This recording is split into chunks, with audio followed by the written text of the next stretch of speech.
여호수아 20장 4절 말씀. 여호수아 20장 그러면 전체가 도피성에 대한 이야기입니다. 그래서 저도 이렇게 그렇게 기억을 해요. 도피성 그러면 여호수아 20장, 여호수아 20장 그러면 도피성 이렇게 기억한단 말이에요. 그러니까 쉬우니까 20장 그러면 전체가 도피성에 대한 이야기니까 그렇게 기억을 하는데, 여호수아 20장 4절 말씀입니다. 이 성읍들 중에 하나에 도피하는 자는 그 성읍에 들어가는 문 어귀에 서서 그 성읍의 장로들의 귀에 자기의 사건을 말할 것이요, 그들은 그를 성읍에 받아들여 한 곳을 주어 자기들 중에 거주하게 하고, 이렇게 되어 있습니다.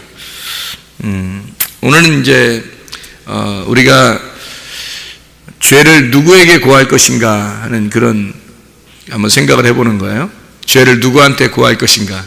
여러분은 죄를 누구한테 고할 거예요? 도피성에 도망가서 그 문에 들어갈 때 장로들이 있었는데요, 그 장로들한테 자기 죄를 고백하고 그 성읍에 들어가는 거거든요. 그러면 여러분은 어떻게 누구한테 죄를 고백하고 들어갈 거예요? 도피성에? 도피성에 들어가긴 들어가야 될 텐데 피난처니까, 우리의 피난처 내 영혼의 피난처니까, 그 도피성이니까 거기로 들어가려면 어떻게 해야 돼? 장로들한테 얘기하고 들어간다네, 여기 보니까. 그럼 여러분은 누구한테 얘기하고 들어갈 거예요? 우리 교회는 장로도 없는데 어떡하지? 그러면 이제 안수 집사님한테 얘기하고 들어가야 되나? 전사님한테 얘기하고 들어가야 되나? 목사님한테 얘기하고 들어가야 돼요? 아니면 어떻게 해야 되나 도대체? 장로 그러면? 여러분이 그 장로라고 하는 거를 성경에서 장로라는 말이 많이 나와야 안 나와요? 나오죠. 그러니까 장로가 또 뭔지를 여러분 이해하겠어요? 못하겠어요? 장로 그러면 잘 모르고 그냥 막 장로교회 그냥 뭐 잘 모르고 장로 하는 거 아닌가 혹시 사람들이? 잘 아는 사람들이 많지 않은 것 같으네. 그래서 제가 장로에 대한 이야기를 잠깐 해보려고 그래요. 왜냐면 장로한테 얘기하고 도피성에 들어가라고 그랬으니까 장로가 누군지 알아야 우리가 들어갈 거 아니에요. 장로한테 얘기를 할 거 아니에요. 여러분 어떻게 장로님 만나가지고 뭐 얘기 좀 하고 들어가야 되나? 아니면 교회 갈 때? 도피성 갈 때 어떻게 그렇게 해야 되나요? 아니면 천주교 같은 경우 이런 게 있어요. 천주교 같은 경우는 신부님에게 신랑은 아니에요. 신부님에게 신부가 신부에게 신랑에게 아니고 신부에게, 잘 들어야 돼요. 그냥 오해하면 안 됩니다. 천주교 가면 신부가 있죠? 그 신부한테 고해성사하죠. 그러면 그게 옳다고 생각해요? 그르다고 생각해요? 네? 그 사람들은 옳다고 생각하죠. 그럼 여기 기독교는 옳다고 생각이 안 돼요. 그 천주교가 그렇게 하는 행동을 보고 그러다고 생각하죠. 뭐 신부가 뭔데, 뭐 신랑도 아닌데 자기가 왜 죄를 다 듣고 그래요? 다른 사람 죄를 다 자기가 들어 왜? 자기가 뭐 용서해 주나? 그럼 자기가 용서하노라 뭐 그럼 용서되는 거예요? 그럼 신부가 하나님이요? 자기가 용서하노라 그러면 용서되게? 그거 이상하잖아. 그렇죠? 그래서 기독교는 그렇게 안 해요. 천주교는 근데 고해성사라는 게 있어서 신부님들에게 이렇게 자기의 죄를 고백하고, 그런 게 이제 성경에 이런 이야기들하고 비슷해서 그래요. 이런 이야기들. 그러니까 장로에게 고백하고 도피성에 들어간다. 이런 이야기들이 있어서 이런 그분들도 그렇게 하시는 그런 게죠. 그러니까 신부 그러면 뭐 아무래도 좀 자기들보다 영적으로 이제 연장자다 이렇게 생각하니까 그렇게 생각을 하겠죠. 그래서 우리가 장로라고 하는 것을 우리가 좀 성경에서 좀 찾아서 장로가 무엇인가라고 하는 것을 우리가 좀 한번 배워보고자 합니다. 그러면 우리가 누구에게 얘기해야 되는지 알겠죠, 그죠? 예. 장로가 나온 부분들을 제가 몇 군데를 한번 찾아볼게요. 장로가 나온 데를 여기 지금 여호수아 앞에 게 보면 출애굽기가 있어요. 출애굽기 24장에 출애굽기 24장 1절 말씀입니다. 24장 1절 말씀 보면 시내산에서 언약을 세우는데 여기서 또 모세에게 이르시되 너는 아론과 나답과 아비후와 이스라엘 장로 70명과 함께 여호와께로 올라와 멀리서 경배하고, 이스라엘 사람 다 데리고 오라는 게 아니라 70명 장로를 데려오라는 거예요. 아론 제사장하고 그 아들들하고 그리고 70명 제사장들을 장로들을 이제 데려와라. 이제 이런 얘기거든요. 70명 장로를 24장 9절 말씀에요. 모세와 아론과 나답과 아비후와 이스라엘 장로 70인이 올라가서 이제 하나님을 만나는 겁니다. 그래서 하나님을 이제 구름 가운데서 이제 만나고 하는 장면들이 이제 여기 쭉 시내산에서 이제 하나님 만나는 장면들을 이제 70명 장로와 함께 만난다는 얘기가 있고요. 그 다음에 출애굽기 다음 해가 레위기입니다. 레위기서 한번 보면은 레위기서 4장을 한번 보면요. 레위기 4장 15절에 보면요. 회중의 장로들이 여호와 앞에서 그 수송아지 머리에 안수하고 그것을 여호와 앞에서 잡을 것이요. 이 장로가 안수하고 그것을 여호와 앞에 잡는데요. 그러면 이 송아지에다가 머리에 안수한다는 말이, 안수라는 게 뭐냐면요, 손으로 이렇게 대고서 기도하고 그러는 거거든요. 그런데 이제 안수할 때 여러분이 이제 안수를 잘 생각해야 돼요. 안수는 어떤 거냐면요, 물론 이제 하나님의 그 성령의 충만함을 받고 뭐 지혜를 이렇게 구하기 위해서, 병을 고침받기 위해서, 뭐 가정의 문제를 해결을 받기 위해서도 안수받고 뭐 그런 사람들도 있는데요. 원래 성경에서는 죄를 갖다가 넘겨줄 때 안수를 했어요. 죄를 넘겨줄 때. 그러니까 이 장로가 수송아지에다가 머리에 안수하고 자기의 죄를 이쪽으로 넘기는 겁니다. 그러니까 자기의 죄가 아니죠. 70명의 장로라고 하는 사람들이 이스라엘을 대표하는 거예요. 이스라엘 대표하니까 이스라엘 대표해서 자기들이 그 머리에 안수하는 거예요. 동물의 머리에. 그리 제사 드리려고 하는 거죠. 이렇게 보면 되죠. 예수님이 침례 요한한테 세례라고 하는 데도 있죠. 그러니까 세례는 물로 이렇게 머리를 뿌리는 거고요. 침례는 이제 물속에 이렇게 들어가는 거예요. 잠기는 거거든요. 물속에 잠기는 것은 이제 무덤에 들어간다는 얘기를 말하는 거고, 거기서 올라오는 걸 이제 부활한다 그렇게 말하는 거예요. 근데 머리에 뿌리는 것은 이제 뭐 성령의 그 기름 부음을 받는다는 그런 표시로 하는 거예요. 그게. 근데 이제 말은 이제 뭐라고 하냐면 세례나 침례나 그걸 죽음과 부활이라고 이렇게 말을 해요.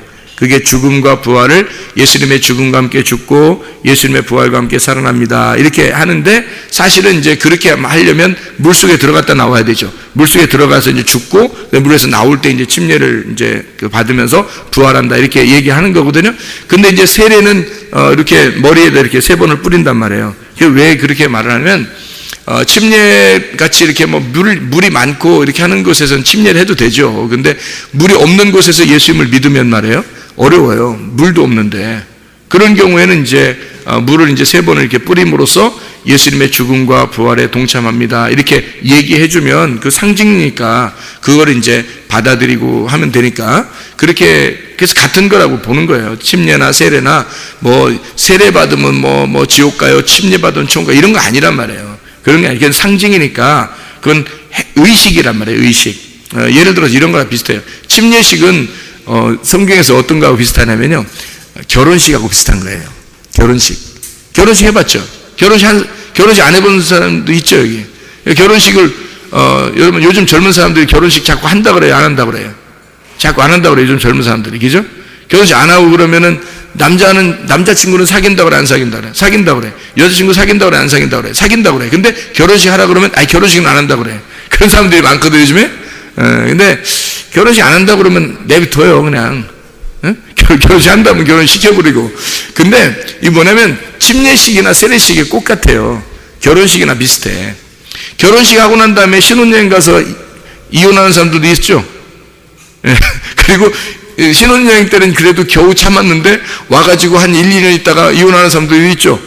싸우고 치고받고 싸우고 이러다가 그만 살래 하면서 또 친정으로 돌아가는 사람들도 있고 그러죠. 그러면은 결혼식이 뭐야? 결혼식 해놓고서 뭐 그렇게 하면 무슨 소용이 있어요? 생각해보세요. 그죠? 아무 의미 없죠? 결혼식하고 그거 무슨 상관이 있어요, 그럼? 진짜는 결혼식을 안 해도 진짜 둘이 사랑하는 게 더 중요하겠죠. 결혼식이 중요한 게 아니라 진짜 둘이 사랑하고 알콩달콩 이렇게 사는 게 더 중요할 거 아니에요. 그죠? 그러면 성경에서 아브라함과 사라 어떻게 결혼했을까요? 그럼 그 아들이 있죠, 이삭하고 리브가 결혼했을까요? 결혼식을? 이상하적이죠? 예, 성경에서는 결혼식을 안 했단 말이에요. 그럼 여러분은 다 결혼식 했을 거야 이렇게 생각하지만 아담과 하와는 결혼했을까요? 안 했죠? 결혼식 안 했는데 그냥 둘이 사랑하면서 살면 되는 거예요. 근데 아브라함과 사라도 마찬가지고요. 이삭이 리브가가 이제 왔을 때 어떤 게 결혼식이냐면 이 리브가가 와가지고 이삭의 어머니의 장막에 이삭이 리브가를 데리고 들어가서 그날 밤 둘이 사랑을 나누면 그게 결혼식이에요. 성경에 그렇게 나와 있죠. 예. 그렇게 하고서 이제 둘이 사랑한다, 둘이 결혼한다, 이 결혼했다, 하나가 됐다. 결혼이라는 건 하나가 됐다는 얘기거든요. 하나가 됐다 해서 그거를 잔치하는 거예요. 그래서 성경에는 뭐가 나오냐면 결혼식이 아니라 결혼잔치가 나와요. 그래서 혼인잔치라 그렇게 말하는 거예요. 그러니까 결혼식이라고 안 나오고 혼인잔치라고 나오는 거예요. 잔치라고. 예, 그래서 요한계시록에도 하늘나라 올라가면 어린 양의 혼인잔치가 있죠. 우리가 어린 양 혼인잔치에 들어가야 되겠죠, 그죠? 예, 맞아요. 어린 양 혼인잔치가 우리가 들어가는 거고 먼저는 어린 양의 혼인잔치가 내게 와야 되는 거예요. 하나님의 어린 양 혼인잔치가 어린 양이 내 안에 먼저 들어와야 돼요. 그리고 내가 그 어린 양에게 가야 된단 말이에요. 그래서 어린 양 혼인잔치가 내 안에서 먼저 이루어져야 돼요. 우리 마음을 문을 두드려서 우리로 들어오잖아요. 그러면은 요한계시록 3장 20절에 볼지어다 내가 문 밖에 서서 두드리노니 네가 문을 열면 마음의 문을 여는 거예요. 마음의 문을 열면 귀를 열면 성령의 귀를 여는 거예요. 영혼의 눈을 열면 영혼의 눈을 여는 거예요. 그렇게 되면 주님이 들어와서 너와 더불어 먹고 너와 더불어 마시고 너와 더불어 잔치할 것이다. 예, 그게 혼인잔치예요. 우리 안에서. 그럼 우리가 이제 그렇게 된 사람들은 진짜 하늘나라에 올라가서 혼인잔치가 이루어진단 말이에요. 여기서 먼저 이루어진 사람이 거기 가서 혼인잔치가 이루어지는 거예요. 그게 혼인잔치예요. 그러니까 결혼식과 같은데 침례식과 세례는 세례식 안 했다고 침례식 안 했다고 해서 뭐 지옥 가고 그런 거 아니에요. 그건 의식인데 결혼식 안 했다고 둘이 사랑하지 않는 거 아닙니다. 사랑하는 게 더 중요한 거예요. 결혼식 하고 치고받고 싸우고서 이혼하는 것보다 둘이 결혼식 안 했는데 둘이 정말 사랑하면 그게 더 중요한 거지. 사실은 실제를 해야죠. 실제적으로 사는 게 중요한 거잖아요. 그렇죠? 그래서 침례식이나 세례식은 의식이기 때문에 결혼식과 같아요. 그러니까 해도 되고 안 해도 돼요. 그럼 뭘 상징하려고 그러는 거냐면 예수님과 함께 내가 한 몸이 돼서 죽었습니다. 예수님과 함께 내가 부활합니다. 그거를 보여주려고 그러는 거예요. 결혼식은 둘이 사랑한다는 걸 다른 사람한테 보여주는 거죠. 결혼식은 다른 사람한테 우리 다 초청하잖아요. 결혼식 하면서 초청해요. 왜 해요? 둘이 막 초청해야지 둘이 사랑하는 거예요? 아니죠. 우리 둘이가 부부 하나가 됐음을 다른 사람에게 선포해 주는 거예요. 알려주려고 하는 거예요. 안 알려줘도 둘이 사랑할 수 있어요. 그 둘이 안 알려주고 둘이 사랑하는 게 더 중요한 거야. 원래는, 그죠? 아니, 알려주고 둘이 사랑하는 게 더 좋고, 둘이 사랑하는 게 실제고 알려주는 거는 겉으로 하는 거죠. 겉으로 알려주는 거죠, 그죠? 예, 그러니까 겉으로 알려주는 걸 결혼식이라 그러는 거예요. 그리고 진짜 결혼은 둘이 하나가 되는 걸 결혼이라 그러는 것입니다. 이해가 되겠죠? 이 성경에 그래서 그래요. 성경이. 그러니까 침례식이나 세례식 무슨 말인지 알겠죠, 그렇죠? 그래서 그때 침례 요한이 예수님에게 안수하고 그리고 그 요단강가에서 이렇게 물에 들어갔다가 같이 이렇게 나오는 거거든요. 나올 때 성령이 비둘기처럼 이게 하늘문을 열리고 거기서 비둘기처럼 성령이 말씀하시는 거예요. 하나님 말씀하시는 거예요. 내 사랑하는 아들이라고. 물에 들어갈 때는 얘기 안 했단 말이에요. 왜? 죄인으로서 들어가는 거니까. 올라올 때는 죄가 없어진 거예요. 부활하는 거예요. 올라올 때는 부활하는 거니까 하늘의 문이 열리고 하나님께서 음성을 내려주시는 거예요. 내 사랑하는 아들이라고, 내 기뻐하는 자라고 얘기해 주는 거예요. 성령이 비둘기같이 내려서. 이게 부활이거든요. 그러니까 이게 물속에 들어갈 때는 죄인으로 들어가니까 안 나타나고 하나님이 물에서 올라올 때는 하나님께서 나타나셔가지고 내가 사랑한다 이렇게 말하는 거예요. 여러분, 이게 예수님과 함께 우리가 죽을 때는 죄인으로 죽는 거예요. 우리가 예수님과 함께 부활할 때는 의인으로서 살아나는 겁니다. 그러니까 부활의 주님을 믿고 부활 안에서 살아가야 되는 거죠, 우리가. 그러니까 이게 어떻게 하면 안수하고 밑으로 이제 물에 들어간다는 것은요, 예수님이 혼자, 자, 생각해봐요. 예수님 혼자 물에 가가지고, 나 지금 이제, 나 물에 들어간다 하면서 확 들어갔다가, 그 다음에 나 나온다, 확 나오고, 이렇게 하질 않는단 말이에요. 누가 집어넣다가 누가 데리고 올라와야 되는 거예요. 그래서 그 누가 집어넣는 거를 해야 되니까 그거를 누가 집어넣는 걸 뭐라 그래요? 물에다 집어넣는 거를 뭐라 죽인다는 거지. 예수님을 죽여야 되는 거. 누가 죽여야지 혼자 자살하면 되겠어요? 혼자 물에 딱 들어가서 나 자살해, 나 죽는다, 이러고서 나 일어난다, 이제 일어난다? 이게 뭐냐고. 아니죠. 그러니까 누군가가 집어넣어야 되는 거예요. 그래서 침례 요한이 필요한 거예요. 그러니까 예수님이 가가지고 어떻게 해요?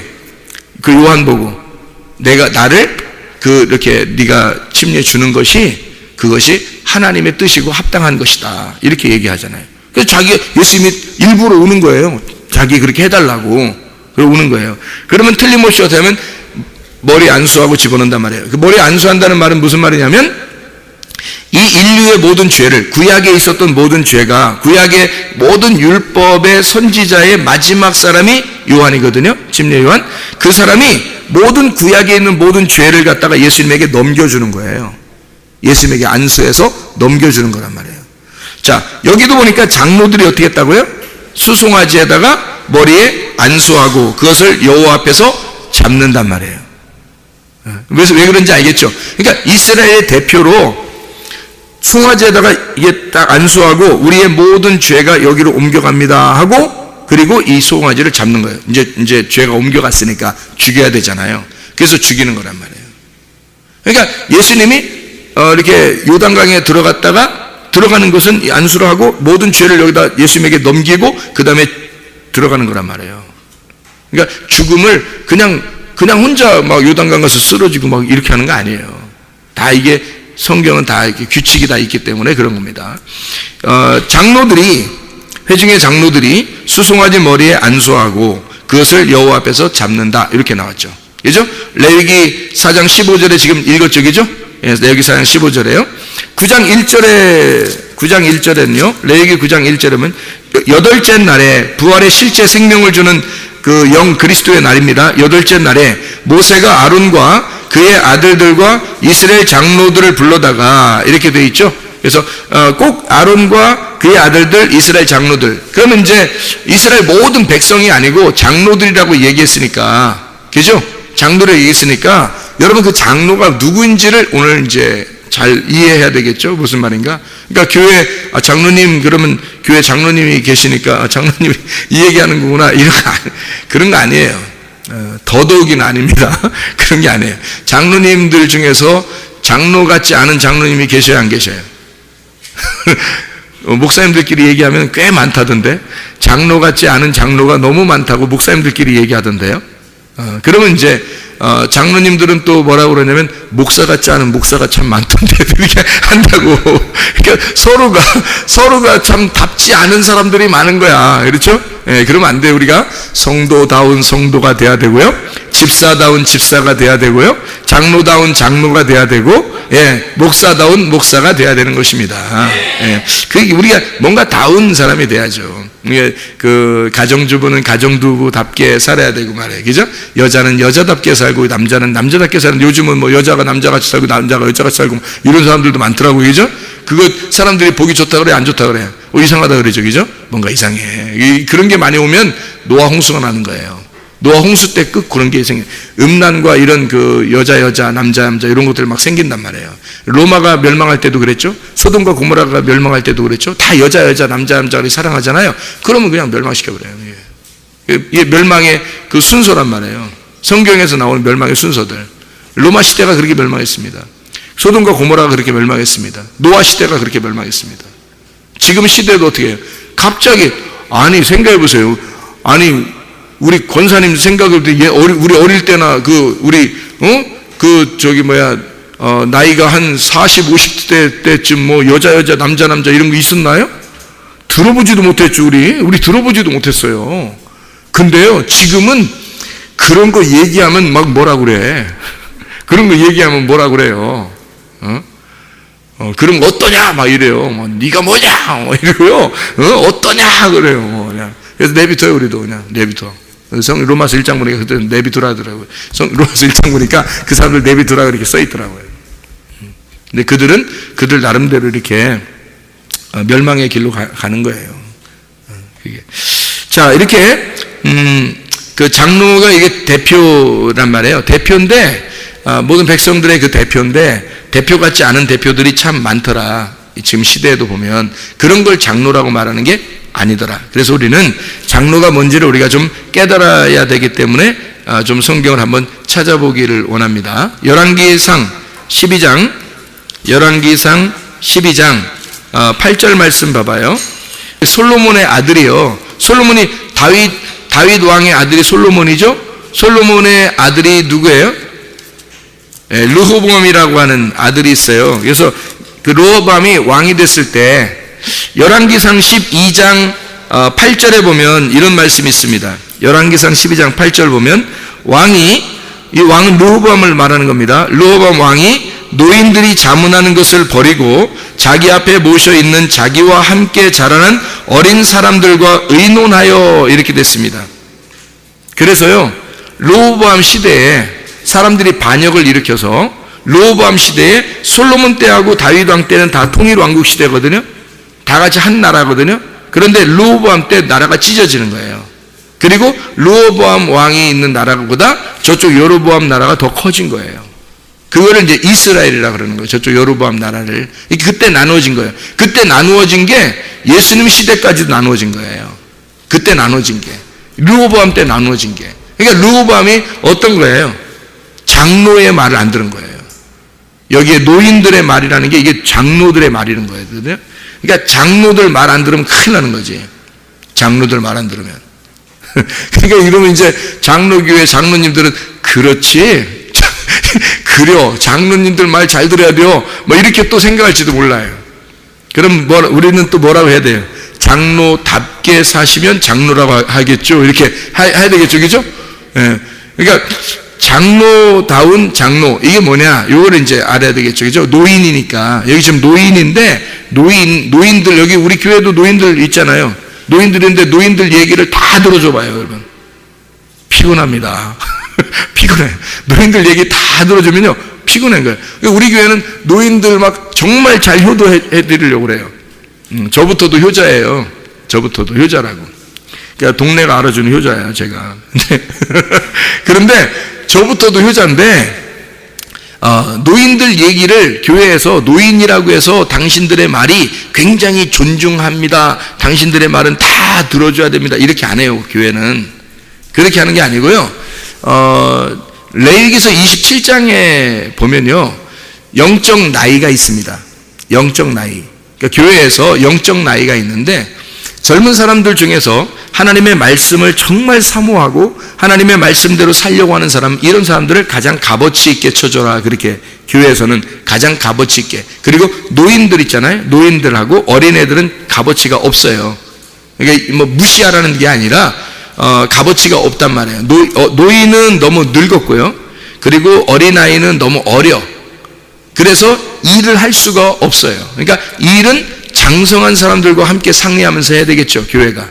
그래서 레위기 27장에는요 영적 나이가 있는데, 만약에 우리 교회에서 노인이라 할지라도 영적 나이가 젊은이 나이에 있는 사람이 있을 것이고, 어린아이 학생인데도 불구하고 정말 젊은 나이에 그 가장 왕성한 나이에 영적 나이가 있는 사람이 있을 것이고요. 나이가 저희들 같은 이제 중년의 나이가 있을지라도 이제 왕성한 나이가 있을 수 있단 말이에요. 그런 사람들을 영적 나이가 아주 왕성한 장성한 사람이다 이렇게 얘기하고, 나머지 위에 있는 사람이나 밑에 있는 사람은 어리다 이렇게 하고, 아니면 너무 이제 그 원로했다 이렇게 얘기하는 거예요. 이제 늙었다 아니면 너무 어리다 이렇게 하고, 중간에 이런 사람들과 함께 상의하고 이제 얘기하고 하는 거죠. 교회가 그렇게 얘기해야지 무조건 나이 많다고 해서 다 들어주고 그런 거 아닙니다. 우리 교회는 그렇게 안 해요. 그러니까 어린아이라고 해서 무조건 존중, 노인이라고 해서 무조건 존중, 아니 노인한테 효도는 해야 되고 어린아이들은 잘 돌봐줘야 돼요. 근데 그들의 말을 듣고 교회가 움직여서는 안 된단 말이에요. 교회는 장로들, 다시 말하면 영적으로 성숙한 사람, 영적으로 성숙한 사람의 이야기를 듣고 교회가 움직여져야 되는 거예요. 막 아무한테나 막 그냥 이게 막 교회 자기들, 어떤 장로님은 장로교회에서 어떤 장로님하고 어떤 장로님하고 싸웠는데 말이에요. 제가 이제 들은 얘기입니다. 어떤 목사님한테 들은 얘기인데, 난로 진짜 있었던 일이에요. 난로 말이에요. 겨울에 난로 있잖아요. 옛날에 난로 났잖아요. 그 난로를 한 장로님은 가운데 놓자는 거예요. 한 장로님은 저 구석에 놓자는 거예요. 보기 안 좋으니까. 그러니까 가운데 놓으면 보기 안 좋으니까 구석에 놓자는 얘기고, 그 가운데 놓자는 사람은 다 따뜻해야 되니까 가운데 놓자 그런 거예요. 난로, 옛날엔 난로를 이제 나무도 떼고 뭐 석탄도 떼고 그랬잖아요. 그런 걸 이제 가운데 놓자고 했던 장로님이 하나 있고, 구석에 놓자는 사람은 미관상 안 좋으니까 가운데 놓으면 뒤에 앉은 사람들이 목사님도 잘 안 보이고 뭐 이러니까 가운데 놓지 말고 구석에 놔야 된다. 뒤에 구석에 놔야 된다라고 얘기를 한 거예요. 자, 둘 다 중에서 누가 옳은 거예요? 누가 옳다고 볼 수가 없죠. 둘 다 마음은 이렇게 하는 게 좋겠다라고 생각한 거잖아요. 둘 다 옳은 거잖아. 그렇죠? 근데 둘이 싸운 거예요. 그래서 그렇게 해서 내가 옳다, 넌 틀리다, 내가 옳다, 이게 이제 선악과를 먹어버린 거죠. 그래서 둘이 싸워가지고 교회가 갈라졌대요. 그래서 난로 가운데 놓자는 교회하고 난로를 구석에 놓자는 교회하고 이렇게 갈라진 거예요. 두 개로 반으로 나눠졌대요. 성도들도요 딱 반으로 나눠졌대요. 따르는 사람들이. 그러니까 가만히 생각해 보니까 자기는 가운데 놓아야 될 것 같아 하는 사람하고, 자기는 구석에 놔야 될 것 같은 사람이 생긴 거야. 자기들도, 성도들도 보니까. 참, 여러분 같으면 어떻게, 우리 교회 같으면 어떻게 할까? 난로 때려 부셔버려, 그냥. 난로 때려 부셔버리고 히터 놔. 이렇게. 다 멋있게. 그러면 되지. 뭘 그렇게 복잡하게 고민하냐 이거예요. 그리고 그렇게 싸울 정도면, 자기 주장하면서 싸울 정도면 그게 무슨 장로예요. 그건 성숙한 사람이 아닙니다. 그렇죠? 어린애죠, 어린애. 그런 어린애들 장로를 세워놓고 어린애들 말 듣고 있으니 그 교회가 온전하겠냐고요. 목사님 얼마나 피곤하겠냐고. 그렇게 하면 그 장로 때문에 목사님 얼마나 피곤하겠어요. 그죠? 그러니까 안 되는 거예요. 장로는 목사와 똑같은 생각을 가지고 목사와 같은 목사같이 행동하는 사람이 돼야 되는 거예요. 목사는 말씀을 증거하고 그 말씀을 잘 증거하게 하기 위해서 장로가 옆에서 모든 행정적인 걸 같이 도와주면서 함께 교회를 꾸려나가야 되는, 살림을 맡아서 해줘야 되는 거죠. 그런데 서로 싸우기나 하고, 막 장로가 목사를 갖다가 막 못 잡아먹어서 안달이고, 목사는 또 장로를 못 잡아먹어서 안달이고, 이런 사람들이 꽤 있다고 제가 우리 모임에서도 얘기를 하더라고요. 우리 모임 목사님 중에서 장로교 목사님도 계시거든요. 침례교 목사님도 계시고 이렇게 계셔요. 그래서 같이 이렇게 모이거든요. 우리는 뭐 전혀 싸우질 않습니다. 목사님들끼리. 장로교 목사님이라고 싸우지 않고 침례교 목사님 싸우지 않아요. 서로 이렇게 같이 잘 모이고 있어요. 근데 그런 얘기를 이렇게 들어보면, 아하, 이 장로님 때문에 고생 많구나. 사람들이 그렇게 고민을 많이 하는구나. 이런 생각도 하게 돼요. 그러니까 성경에 있는 장로는 아니란 말이에요. 성경에 있는 장로는 그런 걸 얘기하는 게 아닙니다. 그래서 제가 성경을 지금 하나씩 찾아드리는 거예요. 여기 르호보암 왕이 여기서 노인들, 그러니까 장로들, 노인이라는 장로의 말을 들었으면 나라는 안 갈라졌어요. 나라는 안 갈라졌다고요. 그런데 애들 말 들은 거예요. 자기랑 같이 자라난 젊은 애들 말 들은 거예요. 그러니까 나라가 갈라져 버린 거예요. 나라가 갈라진다니까, 나라가. 세상에 이런 일이 어디 있어요. 그러니까 싸움은 반드시 어른인데 애들 같은 사람이 싸우는 거예요. 어른이 어른답잖아요. 안 싸웁니다. 애들 같으니까 싸우는 거예요. 어른이 애들 같아지니까 싸우는 거예요, 여러분. 나중에 그 사람들은 죽을 때쯤 돼서, 그때 이제 회개해요. 죽을 때쯤 돼서 회개하고, 아휴, 싸울 힘도 없어지니, 그때는 힘이 없어서 못 싸우니, 힘이 없어. 아이고. 그러면 이제 그때 돼서 이제 그때 장로님하고 권사님 줘야 되는 거, 그때. 돌아가시기 바로 전에 장로님하고 권사님 줘가지고, 장로님으로 그냥 돌아가시게. 권사님으로 그냥 돌아가시게. 아유, 힘없다. 싸울 힘도 없어, 그냥. 싸울 힘이 없어, 그냥. 야, 힘없다. 나는 힘없어. 아이고, 그냥 죽겠다. 야, 아이고, 이러다 죽겠다. 그러다 이제 죽으면 이제 장로님. 그러다 돌아가시면 권사님. 이렇게 돼야 되는 거야. 그럼 이제 나중에 이제 그 묘비에 이렇게 쓸 거 아니에요. 누구누구 장로. 여기 잠들다. 이렇게, 그죠? 여기서 잠들다, 여기서 일어날 거다. 어떻게? 무섭네. 또 여기 이제 누구누구 권사. 이렇게 탁 해서 딱. 얼마나 좋냐고. 근데 미리 권사를 주고 미리 장로를 줘놨더니 그냥 그거 가지고 그게 무슨 감투인 줄 알고 말이에요. 감투인 줄 알고 그냥 막 감 먹고 투쟁하네. 감투인 줄 알고. 감 먹고 투쟁이야, 그냥. 막 그냥 치고받고 싸우는 게 그냥 이렇게. 뭘 그게 참 은혜 받아야 돼. 은혜 받아야 되는데 이게 은혜 받지 못해서 그래요. 자, 성경에 우리가 이렇게 찾아보니까 몇 가지가 이렇게 나오죠. 잠언서를 한번 보겠습니다. 잠언서.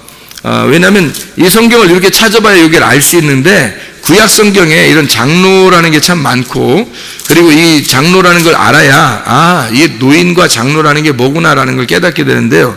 잠언서 17장 6절 말씀입니다.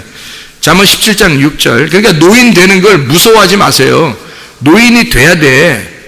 아니, 어린애가 있으면 노인이 있는 거죠. 그 노인이 안 되려고 그냥 바닥바닥 그냥 노인 안 되려고 그냥 아주 그냥 발광을 하면 어떻게 해?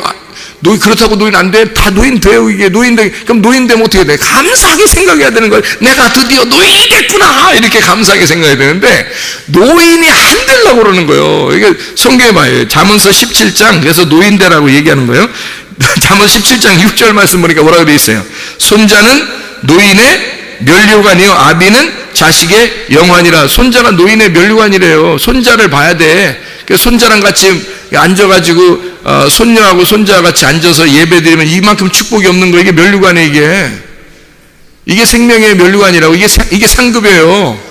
그 가정이 대대로 축복을 받았다는 가정인 것을 증명하는 거잖아요, 이게. 이해가 돼요? 그게 그 가정이 축복의 가정이라는 걸 증명하는 거예요. 그러니까 노인이 손자와 손녀하고 같이 예배를 드린다? 이건 면류관이야, 그 자체가. 그 가정은 복받은 가정이라는 걸 증명한 거잖아요, 여러분. 그게. 그래서 3, 4대 복을 받는다는 게 바로 3, 4대 천대까지 복을 받는다는 영적 축복인데요. 아브라함과 이삭과 야곱의 하나님이잖아요. 그게 3대의 축복이잖아요. 그게 뭐예요? 할아버지, 할머니, 아빠, 엄마, 손자, 손녀, 이거잖아요. 딱 3대잖아요. 아브라함, 이삭, 야곱. 그런 하나님이라는 말이에요. 그 축복이. 그래서 3, 4대의 축복이어야 되는데, 그게 안 되면 3, 4대의 저주가 내려가면, 뭐 되면, 할머니, 할아버지 때는 예수를 잘 믿었는데, 아빠, 엄마 때는 조금 믿는데, 손자, 손녀 때는 교회 안 나가. 그럼 그 집은 끝난 거야. 그 집안은 대가 끊긴 거예요. 영적인 대가 끊긴 거야. 그 집은. 영적 축복을 받으셔야지. 손자가 노인의 면류관인 거야. 그래서 손자, 손녀한테 믿음을 잘 가르쳐 줘야 되는 거예요. 그게 자기네 집의 축복인 거거든요. 네. 자, 잠언서 우리 봤으니까 잠언서 20장 29절 말씀 봐요. 잠언서 20장 29절 뭐라고 되어 있어요? 젊은 자의 영화는 그의 힘이요 늙은 자의 아름다움은 백발이니라. 아우, 백발이 아름답다네. 백발백중 백발백중. 백발이 아름답다잖아요. 그런데 왜 자꾸 염색이요? 네? 아니, 저 보세요. 저 염색 안 하잖아. 나도 염색하라고 자꾸 그러더라고, 사람들이. 아니, 백발의 영광, 이 영광인데, 이게 아름다움이 백발인데 자꾸 이걸 갖다 염색하라 그래서 나 영광을 끊어내려고 그러는지 아주 그냥, 영광을 뽑아내려고 그러는 거지, 그냥. 백발이 영광이라잖아요. 이게 얼마나 좋은 일이냐고. 자꾸 염색을 하는 노인들이. 노인 티 안 내려고. 노인 되는 게 축복이라니까, 성경에서는. 아니, 노인이 되려고 그래야지. 노인이 안 되려고 그래요. 노인이 뭐예요, 이게 노인이? 장로예요, 그게. 노인이라는 게 장로라는 단어예요. 왜 제가 지금 여기 노인들, 늙은이, 뭐, 장로, 이걸 다 찾은 줄 알아요? 이게 똑같은 단어입니다. 똑같은 단어로 쓴 거예요. 이게 자켄이라는 단어입니다. 히브리어로 자켄이라는 단어인데, 이게 노인이라는 단어예요. 늙은이라는 단어인데, 장로라는 단어. 똑같이 쓴 단어예요. 자켄이라고. 이 말은 수염났다, 이 말이에요. 수염났다. 장로. 권위가 있단 말이에요. 그만큼 권위가 있다는 말이에요. 수염이 났다는 말은 그만큼 권위가 있다. 그만큼 나이가 먹었다는 게, 이게 영적인 나이가 먹었다, 그 말이거든요. 그런 장로가. 그럼 이 자켄이라고 하는 이 늙은 노인, 권위가 있는 장로, 이런 자켄이라고 하는 이게 영광이라는 거예요. 백발이 노인이라고 그러는 거예요. 백발이 안 됐으면 노인이 아닌 거죠. 그죠? 노인은 백발이 돼요. 희한하게 여러분, 유럽에 가도 또 아프리카에 가도 우리나라에도 다 노인들은 흰머리 생깁니다. 원래 그 유럽은 노란 머리잖아요. 아프리카는 검은 머리잖아요. 곱실곱실하고. 한국이나 이런 데는 좀 검은 머리기도 하고 좀 갈색이기도 하고 그러잖아요. 예. 그런데 노인 되면 다 하얀해진다는 거죠. 그 성경에 백발은 노인이 갖는 영광인 거예요. 그 희한하죠? 아니 만약에 백발이 아니라 노란 머리가 나이가 먹었더니 보라색으로 변했더라 라든지 아니면 검은 머리가 말이에요 이렇게 막 이렇게 노인이 됐더니 파란하게 됐다든지 뭐 이러면 여기다 백발이라고 쓰겠냐고요. 성경에 똑같이 노인들은 다 백발인 거야. 어느 나라 가도 노인이 되면 백발이 되는 거예요. 그 왜 그럴까? 왜 노인이 되면 다 백발로 변할까요? 왜 그런 거예요? 아니 백발을 뭐라 그래? 백발 백중이라 그래요. 아니 백발을 뭐라 그래 도대체? 백발을 뭐라 그러는가요? 백발 뭐예요? 백발이 흰머리를 백발이라고 그러잖아요. 흰머리를. 왜 흰머리가 된 거예요?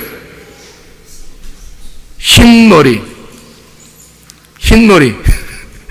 힘이 없단 말이에요. 힘이 없어 내가 이게 흰머리예요. 이게 비슷하잖아. 이게 말이 비슷해. 힘이 없어. 이게 흰머리요. 이게 똑같은 말이에요. 힘이 없어 내가. 이게 흰머리예요. 그래서 흰머리가 생기면서 힘이 없는겨. 이 힘이 빠지고. 그러면 힘이 빠진다는 말은 그전에는 어땠다는 얘기예요? 그전 힘이 있었다는 얘기지. 나도 왕년에는 말이야 뭐 이랬잖아요. 나도 왕년에 어떻다는겨? 왕년에 뭐 그래서 어떻다는겨? 내가 왕년에는 뭐 힘이 뭐 어떻다는겨? 그래서 아무것도 아니에요. 그거 이미 힘이 다 빠졌고 이제 흰머리 생겼어. 이제 힘이 하나도 없어. 근데 뭐 왕년에 따져서 뭐 할게요? 다른 사람이 다 뭐라 그러냐면 그래서요 그런다고. So what? 영어로. 응? 한국말로. 그래서요 이러면 할 말 없어. 그래요? 그냥 그런 것은 그렇다는 거지 뭘 이렇게 얘기한단 말이에요. 왕년에 다 필요 없어요. 옛날엔 뭐였냐면 힘이 좀 있었다는 얘기를 하고 싶은 거 아니에요. 그죠? 옛날에 힘이 있었다는 얘기를 하고 싶은 거예요. 그러면 흰머리가 좋은 거야? 힘이 있었다는 게 좋은 거야? 검은 머리가 좋다는 거야? 예? 검은 머리가 좋다는 거야? 흰머리가 좋다는 거야? 성경은? 흰머리가 좋다는 거야. 흰머리가. 성경은 흰머리가 좋으니까 흰머리를 자랑해야 되는데 옛날에 힘이 있었던 검은 머리를 자랑하고 있네? 그런 말이 안 돼요. 흰머리를 자랑하셔야 된다고. 여기 성경에서 흰머리를. 그 말은 뭐예요? 내가 왕년에 힘 좀 있었다. 나 옛날에 힘 좀 있었는데 나 힘 지금 다 빠졌어. 얼마나 감사한지 몰라. 이렇게 돼야 되거든요. 얼마나 감사한지 몰라. 나 힘 없으니까 너무너무 감사해. 힘 다 빠져서 나와. 흰머리 봐 이거 봐. 힘 다 빠졌네. 색깔 다 빠진 거야. 다시 말하면 내 색깔이 다 빠진 거야. 내 색깔이 빠진 거야. 내 정답이 없어진 거야. 내 정답이 없어졌어. 그냥 다른 게 다 좋아 보이는 거야. 그냥 옛날에는 내 생각대로 다 했는데 막 그래서 화도 나고 막 그랬는데 이렇게 해야 돼 안 하면 뭐 화나고 짜증나고 막 부들부들 떨고 막 이랬는데 흰머리 힘이 다 빠져버리니까 정답 다 빠져버리니까 자기 힘이 다 빠져버리니까 다 좋아. 너도 좋고 다 좋아졌네. 다 좋아 보이네. 그냥 그냥 좋아. 그럼 그 사람들이 다 뭐라 그래요? 이 사람을 당신도 좋아요. 우리를 다 그렇게 봐주는 당신도 너무너무 좋아요. 이럴 거 아니에요. 그러니까 흰머리는 아름다운 거야. 자기 힘이 다 빠져버린, 자기의 색깔이 다 빠져버린 그 머리, 자기 머리가 없어진, 자기 생각이 빠져버린 거, 자기 지식이 없어진 거, 자기 생각이 다 없어진, 그래서 땅에 속한 사람이 아니라 하늘에 속한 사람. 자기 힘이 다 빠져버렸으니까 이제 나는 하늘에 속한 사람, 죄악에 속한 사람이 아니라 성령에 속한 사람, 왜? 흰머리니까. 흰머리는 영광이니까. 자, 뭘 자랑하겠어요, 여러분? 검은 머리 자랑하는 거예요, 흰머리 자랑하는 거예요, 여러분? 흰머리 자랑해야 되는 거예요, 여러분. 흰머리를 자랑하셔야 돼요. 감사해야 되고요. 내 힘이 옛날에 참 왕성했는데 내가 지금 힘이 다 빠져버렸어. 너무 감사해. 나는 하나님의 힘이 아니면 살아갈 수가 없어. 내 힘으로는 살아갈 수가 없어. 내 정답으로는 살아갈 수가 없어. 내 정답이 다 빠져버린 그리스도인이 됐어. 나는 성령에 감동된 사람이야. 나는 성령의 교회야. 난 하늘에 속한 사람이야. 난 땅에서 힘도 하나도 없는 사람이야. 이제 난 하늘에 갈 날만 얼마 남지 않았어. 아름다운 일이죠? 아름다운 얘기예요. 그래서 그게 자켄이란 단어입니다. 그게 자켄, 그게 장로란 단어예요. 그게 그런 걸 장로라고 해야 되는데, 교회에서 싸우고 뭐 힘내고 그 뭔 장로예요. 그게 아직 힘이 안 빠진 거야. 자기 힘이 안 빠져버린 거예요. 그게 무슨 장로예요? 그런 건 장로도 아니고 집사도 아니에요. 그건 집사도 아니고 장로도 아니야. 그건 애들이니까 싸우는 거야. 힘이 안 빠진 거야. 이게 자기 힘이 너무 강한 거야. 힘 다 빠져 노인이 돼서. 제가 어떤 아름다운 모습을 본 적이 있는데요, 할아버지, 흰머리 하얀 할아버지하고 흰머리 하얀 할머니하고 둘이요, 손잡고 걸어가더라고요. 노인정에서 만났대요. 아니, 그럼 몰라요. 그건 잘 모르고, 그건 제가 이제 생각한 거고. 그 할아버지하고 할머니하고 둘이 손잡고 이렇게 탁 지나가는데 뒤에서 보니까, 아름답더라고요. 예, 그 할아버지가 할머니한테 어깨에 이렇게 톡톡톡톡 해주고요. 가다가 걸어가기 힘들어 하니까 할머니가 더 힘들어 하더라고요. 그러니까 그 할아버지가 조금 더 그래도 힘이 있는가 봐요. 둘 다 지팡이 지셨는데 양쪽으로 지팡이를 쥐고요, 가운데 손은 잡았더라고요. 그리고 둘이 걸어가는 거예요. 지팡이 짚고. 참 아름답더라고요. 흰머리, 자기 힘이 다 빠진 거예요. 아마 처음에 신혼 때는 많이 싸웠을 거예요, 그분들도. 근데 힘이 다 빠져버리니까 자기 정답이 없는 거야. 서로 의지하고 서로 사랑하고 서로 좋아 보이고 그런 거예요. 자, 우리가 이제 어떻게 해야 되겠어요? 장로가 돼야 되겠죠? 힘이 좀 빠져야 되겠죠? 그죠? 예, 그래서 신약도 한번 성경 한번 찾아볼게요. 신약도 베드로전서 5장 1절 하고 5절 말씀에 이렇게 되어 있거든요. 베드로전서 5장 1절 보니까요, 너희 중 장로들에게 권하노니 나는 함께 장로된 자요 그리스도의 고난의 증인이요 나타날 영광에 참여할 자다. 베드로가 자기를 장로라 그래요. 그리고 5절에 보니까 뭐라고 되어 있냐면, 젊은 자들아 이와 같이 장로들에게 순종하고 다 서로 겸손으로 허리를 동이라. 하나님은 교만한 자를 대적하시고 겸손한 자들에게는 은혜를 주시느니라. 이렇게 됐잖아요. 그러니까 장로한테 순종하고 장로에게 자라라는 거잖아요. 그럼 장로는 어떤 사람이라고요? 자켄이라고요. 자켄이라고 하는 단어를 여기 신약에서는 프레스비테로스라고 했습니다. 프레스비테로스라고 했습니다. 프레스비테로스라고 하는 것은 손위, 노인, 장로, 이게 구약에 말하는 자켄, 히브리어로 자켄, 헬라어로는 프레스비테로스라고 수염난 자켄이라고, 노인이라고 말하는 거거든요. 장로라는 같은 말이에요. 그러니까 구약에서 나온 그 자켄이 여기서 프레스비테로스라고 나왔는데 이게 노인입니다. 그러니까 베드로가 자기를 뭐라고 표현하냐면, 나는 노인이야. 우리가 생각할 때 어떻게 해요? 나이 먹고서 이거 썼구나, 뭐 이렇게 생각할 수 있겠죠. 그렇지만 이게 영적으로 보면 어떤 얘기라고요? 내 힘이 다 빠져버린 자야 라는 얘기죠. 그렇죠? 내 정답이 없는 자야 내가. 그러니까 너희들은, 젊은 자들아, 누구에게 순종하라고? 자기 힘 다 빠져버린 자, 노인이 된 자, 장로가 된 자, 진짜 목사, 진짜 집사, 진짜 장로에게 겸손하게 말을 들어라, 그런 얘기죠. 그죠? 그러니까 자기 힘이 빠진 사람에게 딱 봐서 여러분이 봐가지고, 자기 힘으로 살아가려고 하지 않는다. 저 사람이 하늘에 속한 사람이다. 저 사람은 성령에 감동된 사람이다. 저 사람은 성령과 하나가 된 사람이다. 그런 사람에게만 순종하라는 거예요. 그렇지 않고 자기 힘이 아직도 있고 막 교만하고 막 이런 사람한테는 그건 아직 어린애예요. 그런 사람들하고 많이 지내면 시간 낭비하는 겁니다. 그건 장로가 아니에요. 그냥 잘 몰라서, 사람들이 몰라서 그냥 장로 준 거예요. 돈 받고. 그래서는 안 되는 겁니다. 그건 장로도 아니에요. 성경에서의 장로는 그런 사람들을 얘기하는 게 아니다라는 것을 우리가 분명히 알아야 됩니다. 요한계시록 4장 4절입니다. 요한계시록 4장 4절 보면 내생물 24장로가 있습니다. 예배 드리는 장면이거든요. 하늘의 예배에 요한계시록 4장 4절 보니까 또 보좌에 둘려 24보좌들이 있고 그 보좌들 위에 24장로들이 흰옷을 입고 머리에 금관을 쓰고 앉았더라 라고 되어 있거든요.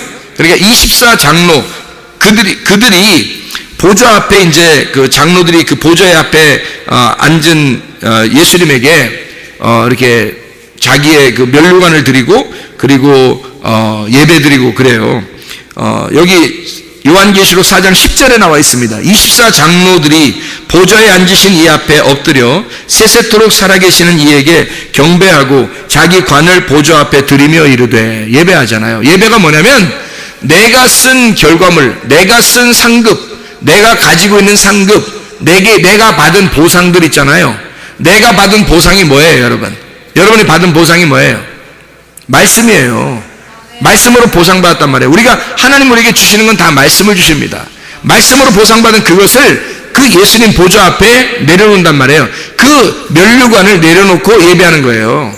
얼마나 겸손한 겁니까? 자기가 어떤 자기의 지식이 자기 거가 충만한 그런 자기의 자기의 주장을 하는 게 아니고 자기 걸 내려놓잖아요.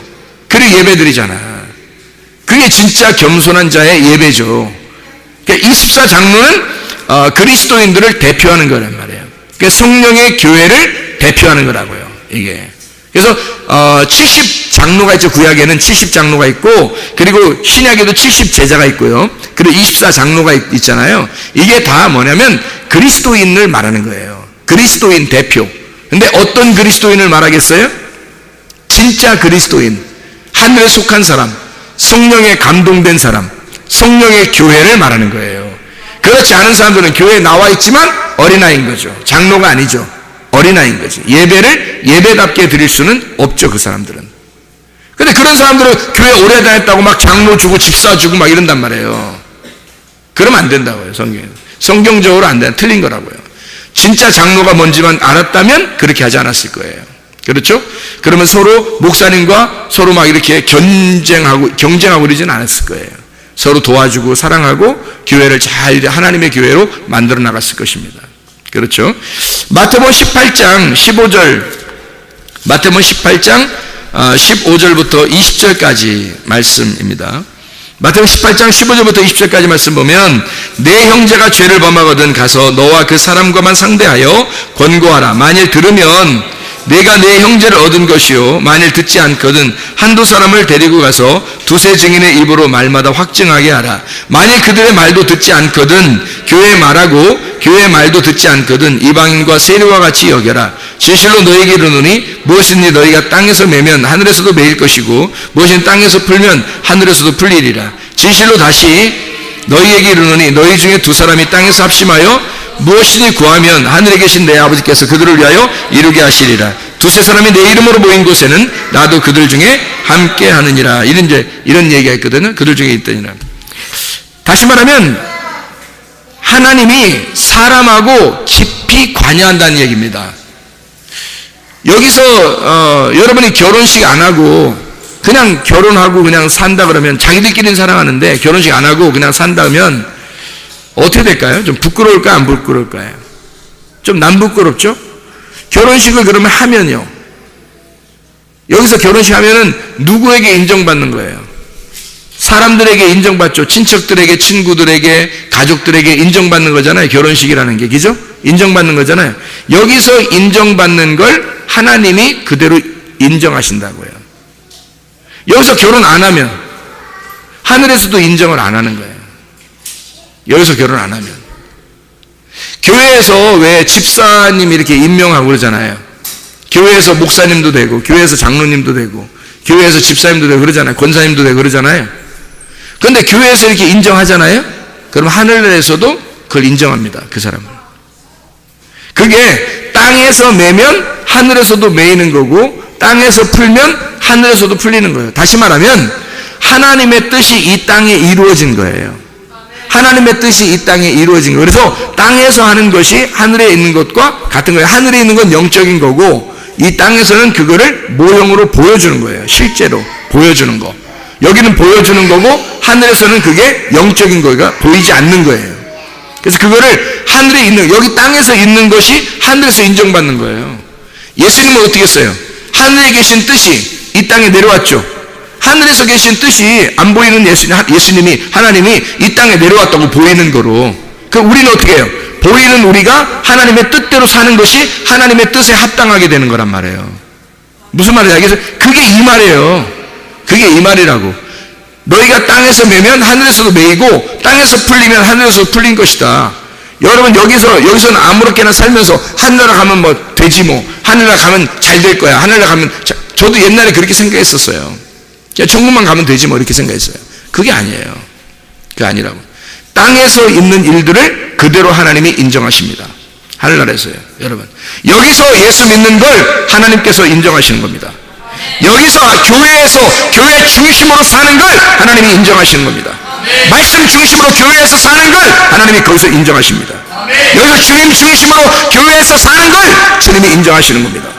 이 땅에서 하는 걸, 왜? 하나님이, 보이지 않는 하나님이 이 땅에 내려와서 완성을 시켰는데, 그게 교회예요. 교회에서 이루어지는 일을 하늘나라에서 그대로 인정하십니다. 그래서 너희가 두세 사람이 내 이름으로 모이면 내가 그들 중에 함께 하겠다는 걸, 그래서 이 말 쓴 거예요. 여러분, 땅에서 하는 게 별거 아닌 것 같다고요? 땅에서 여러분 믿음 안 가져보세요. 하늘나라 못 갑니다. 땅에서 믿음을 가지면 하늘나라에서도 믿음을 인정하십니다. 여기서 이 땅에서 우리가 사망의 저주된 말 하면 하늘나라에서도 계속 네가 사망의 저주된 말 하고 있구나라고 그걸 그대로 인정해버려요. 여기서 생명의 복된 말 하잖아요. 그러면 하늘나라에서 네가 생명의 복된 말 하고 있구나라고 하늘나라에서도 인정한단 말이에요. 이 땅에서는 장로가 돼야 되는 거예요. 성령의 교회가 돼야 되는 거예요. 내 힘이 다 빠져버리고 흰머리가 돼야 되는 거예요. 흰머리를 자랑할 수 있는 사람들이 돼야 되는 거예요. 장로들 앞에 머리를 숙여라. 젊은 자들아, 너희 어린아이들아, 장로들 앞에 머리를 숙여라. 영적으로 성숙한 자에게 머리를 숙여라. 성령의 감동된 자에게 머리를 숙여라. 그 말씀 앞에 머리를 숙여라, 이 말이에요. 왜냐면 그 사람은 자기 정답이 없거든요. 하나님의 뜻대로 살려고 하거든요. 내 힘이 다 빠져버린 사람이거든요. 흰머리가 있는 사람이거든요. 겉으로 흰머리 있다는 것은요, 진짜 영적인 흰머리를 있다는 사실을 알려주는 겁니다, 여러분. 이게요. 영적으로 진짜 흰머리가 있어야 되고, 여러분 영적으로 진짜 장로가 돼야 되는 거예요. 그게 하늘나라에서 예배자입니다. 여기서 아무나 그냥 여기서 교회 왔다고 그냥 뭐 대충 아무렇게나 막 망나니처럼 살고 있는데 그냥 뭐 하늘나라에서 예배 드리는 것 같아요? 아니에요. 여기서는 어린아이가 올지라도, 뱃속에 있는 아이가 올지라도, 태어나서 얼마 안 돼서 올지라도, 젊은이가 올지라도, 나이 먹어서 올지라도요, 다 노인으로 가는 것입니다. 흰머리로 다 가는 거예요. 흰머리로 가는 거야. 그래서 흰머리가 돼야 되는 거예요, 다. 다시 말하면 뭐라고요? 흰머리가 돼야 된다는 말은 무슨 말이라고? 자기 힘이 다 빠져버리는 거라고. 자기 힘이 다, 어린애든 노인이든 다 자기 힘을 다 빼버리는 거라고. 그래야 예배자가 되는 거예요. 그래야 하나님께 예배, 정말 한심한 사람들 많아요. 자기 힘 가지고 살면서 예배는 꼬박꼬박 드리려는 사람들도 있어. 어떤 사람들은 한심한 겁니다. 그래서는 안 되는 거예요. 예배는, 하늘나라의 예배는요, 땅에서 이 교회에서의 예배는 어떤 사람이 예배 드리는 거냐면 흰머리가 예배 드리는 거야. 24 장로가 예배 드리는 거야. 자기의 머리가 다 흰 사람, 자기의 힘이 다 빠져버린 사람, 내 생각이 없어진 사람, 내 지식이 없는 사람, 하나님 말씀하십시오, 내가 그 말씀대로 순종하며 살겠습니다 하는 사람, 그렇게 겸손한 사람에게 주님은 은혜를 베푸시는 거예요. 교만한 사람한테는 은혜 안 베풀어요, 하나님이. 자기 생각 다 빠져버린 사람.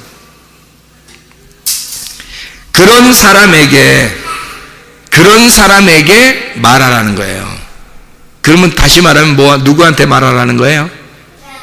성령님에게 말하라는 거지.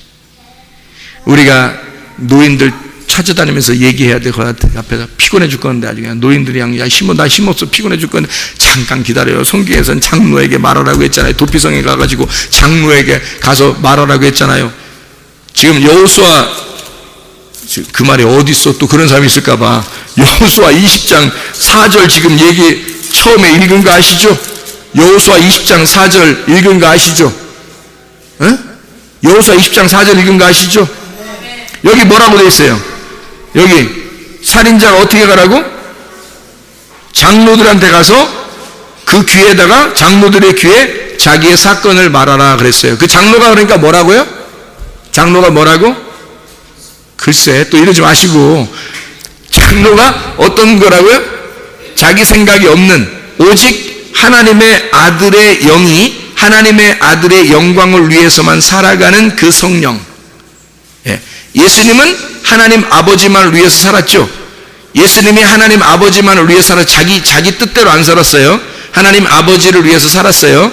그러면 예수님은 자기 힘이 빠져버린 거예요? 아니면 자기 힘이 아직도 있는 거야? 없는 거죠. 하나님 아버지의 뜻대로만 살았으니까 예수님은 장로죠. 예수님은 흰머리예요. 그죠? 그리고 예수님의 아래 예수님이 부활 승천하시면서 누구를 보내줬어요? 성령님을 보내줬으면 요한복음 16장 13, 14절의 말씀을 보니까 진리의 성령이 너희에게 오시면 너희를 모든 진리 가운데로 인도하시리니, 요한복음 14장 6절에 진리는 내가 곧 길이요 진리요 생명이니, 예수님이 진리라는 거예요. 그러면 성령님은 와가지고 누구한테 인도한다는 거예요? 우리를. 진리, 성령, 예수님에게 진리이신 예수님에게 우리를 인도한다는 거예요. 성령님은. 그러면 성령님은 자기 생각이 있는 거예요? 자기 뜻이 있는 거예요? 없는 거예요? 없죠. 예수님의 뜻을 따라서 온 거란 말이에요. 하나님 아버지의 뜻대로 예수님이 일하신 그 예수님의 영으로 온 게 성령님이란 말이에요. 그렇기 때문에 성령님도 장로란 말이지. 자기 힘이 없잖아. 자기 뜻이 없잖아. 그러면 여러분이 진짜 장로가 되려면, 진짜 예배자가 되려면 뭐가 돼야 돼요? 성령님이 되셔야지. 그러려면 성령님이 여러분 안에 들어와 계셔야 되겠죠. 그게 장로란 말이에요. 그런 사람만 예배 드리는 거야. 성령이 없는 사람은 예배 못 드리는 거야. 그래서 여호수아 20장 4절에 누구한테 얘기하라고요? 죄인은 성령님의 귀에 고하라, 그 말이에요. 성령님의 귀에 고하라. 그러니까 성령이 교회들에게 하시는 말씀을 귀 있는 자들만 들을지어다. 그럼 귀 있다는 말은 이제 뭐예요? 성령의 귀가 열렸다, 그 말이에요. 성령의 귀에 네가 속삭여라, 이 말이죠. 여러분, 자기 죄가 있으면 천주교 가서 신부님한테 얘기해야 되겠어요? 우리 기독교면 기독교 와가지고 자기 죄가 있으면 여기 앞에 나와서 나 무슨 죄 졌다고 얘기해야 되겠어요? 아니면 목사님한테 귀에 대고 얘기해야 되겠어요? 아니면 여기 와서 어떤 집사님의 귀에 대고 얘기해야 되겠어요? 아니면 성령님께 해야 되겠어요? 성령님께 하는 거예요. 성령의 귀에 귀가 열린 자, 성령의 귀가 열린 자가 되어 성령의 귀에 자기의 죄를 고백하고 주님의 도피성에 와야 되는 겁니다. 이 도피성은 미크라트라고 해요.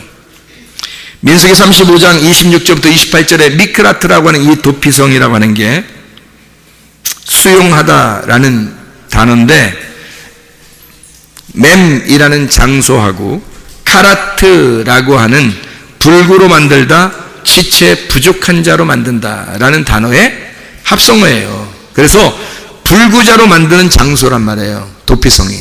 지체 불구자로 만드는 장소, 이게 도피성이에요. 지체 불구자로 만든 데가 어디 있다고요? 창세기에 나오는데 누구라고요? 야곱을 지체 불구자로 만들어 버렸어요. 거기가 하나님 만난 장소예요.